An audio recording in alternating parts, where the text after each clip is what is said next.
বিকশিত ভারত জি রামজি জনপ্রতিনিধি সম্মেলন বুধবার রাজধানীর বিবেকানন্দ ময়দানে অনুষ্ঠিত হয়।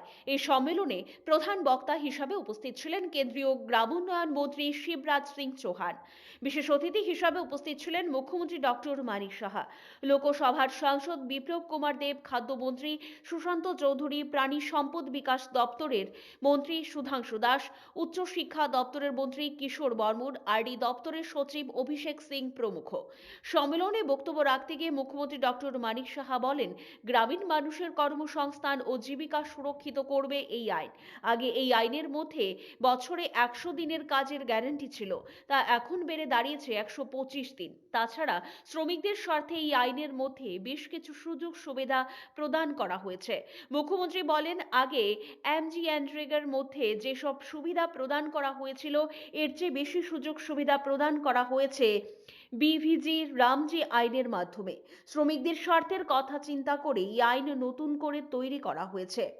বিভিজি রামজি আইনের মধ্যে শ্রমিকদের স্বাস্থ্য সুরক্ষার কথা বলা হয়েছে। এই সব সুবিধাগুলি সম্পর্কে সর্বস্তরের জনপ্রতিনিধিদের শ্রমিকদের অবহিত করতে হবে বলে পরামর্শ দিয়েছেন মুখ্যমন্ত্রী ডক্টর মানিক সাহা।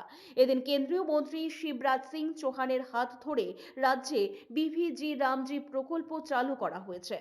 আজকে rural man power programme in 1960-তে হয়েছে, তারপর crash scheme for rural employment in 1917-তে হয়েছে, তারপর এখানে স্ট্রাকচার এফোর্টস ইন 1980s এবং 1990s-এ হয়েছে। তার মধ্যে যেসব বিষয়গুলো আছে, যে national rural employment programme, rural landless employment guarantee programme, যেটাকে পরবর্তী সময়ে মার্চ করা হয়েছে জহর রোজগার যোজনা ইন 1989, এবং পরবর্তী সময়ে সেটা সম্পূর্ণ গ্রাম রোজগার যোজনা 1999-এ হয়েছে।